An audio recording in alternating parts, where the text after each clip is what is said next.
own way in order to remember to do basic functional things. Because if I didn't set my life up in a specific way to do that, I just would never. I would have to be physically reminded to do that.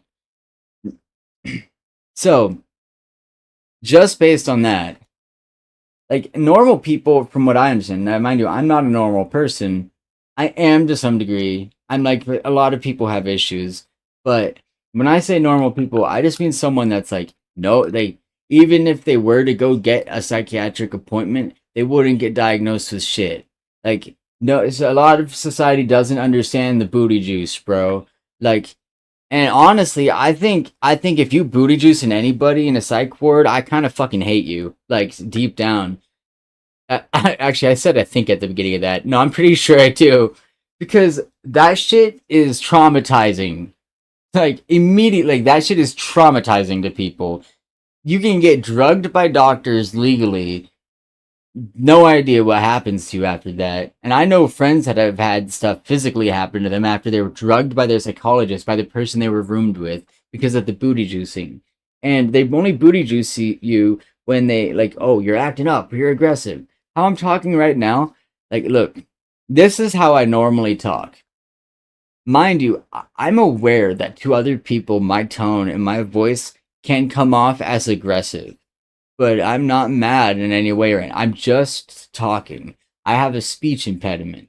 The easiest and clearest way for me to talk and get my words across that people can hear and understand is to talk like this.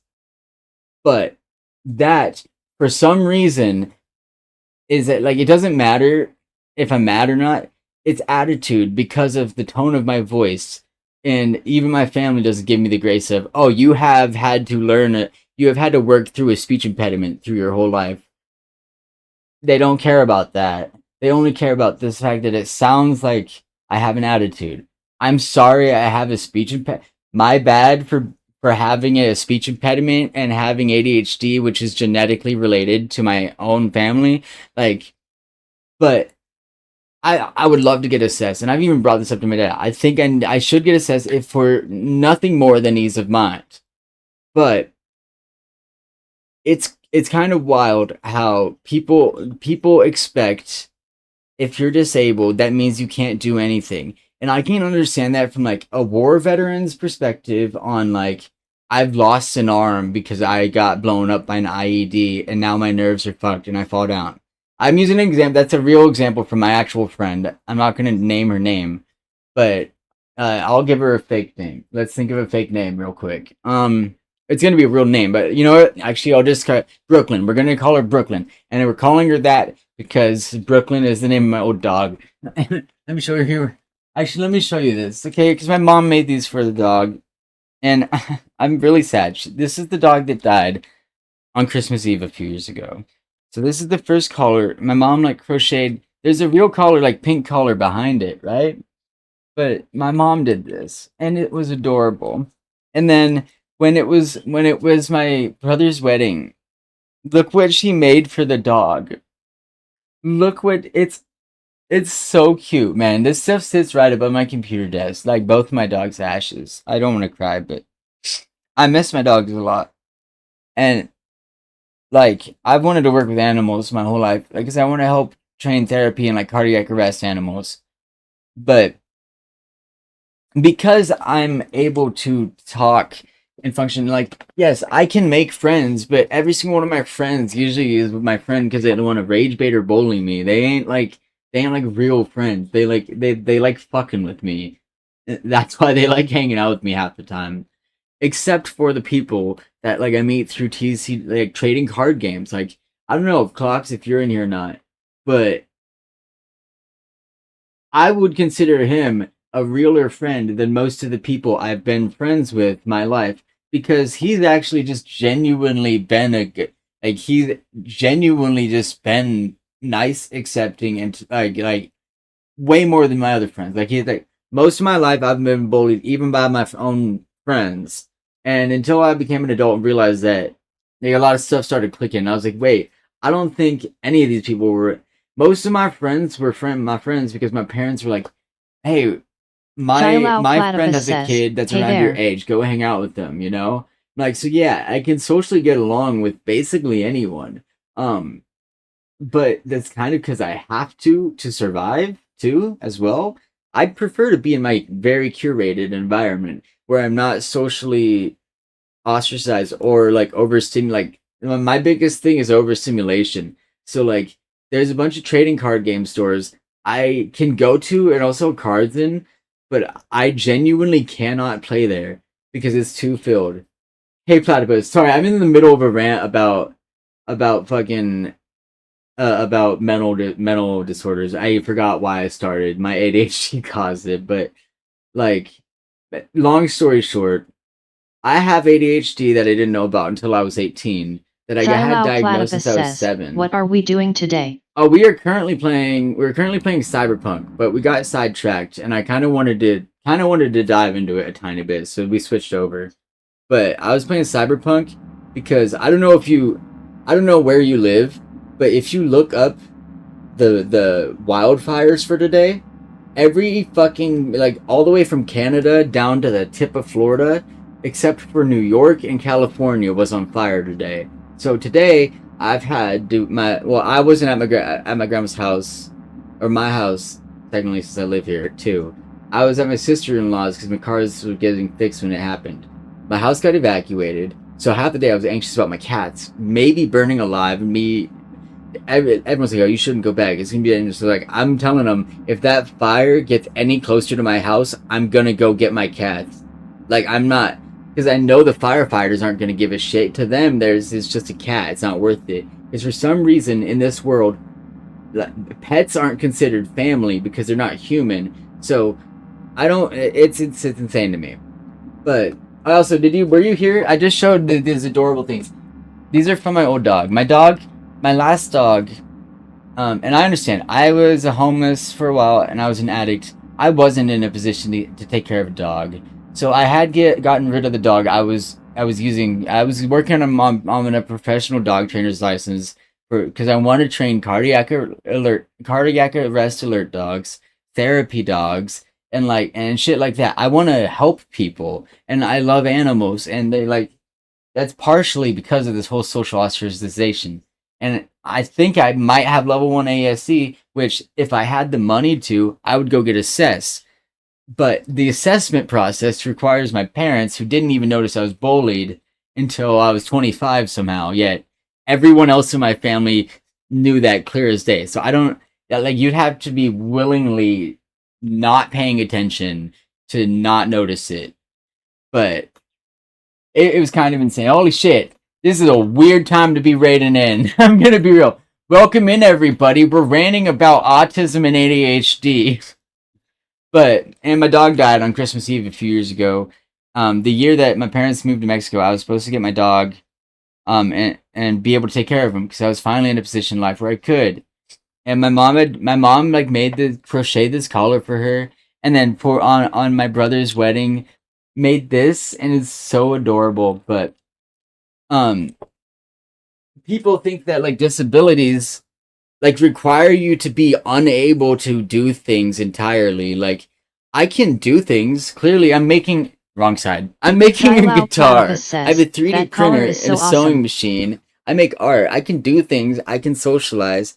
But most of my socializing is anxious rambling. Says at Platypus sent us. So like, it's kind of wild. So the reason I was mentioning all that is like I mentioned in Brooklyn is because we gave one of my old friends a fake name, and I just chose the closest name I saw, which was Brooklyn. She was in a Humvee in Afghanistan, and her and a bunch of other people that were veterans I knew are quite literally the reason that I decided to not. Well, there's two reasons. I was being recruited by a recruiter who told me I needed to take my gauges out and to sew them shut, and I said, okay.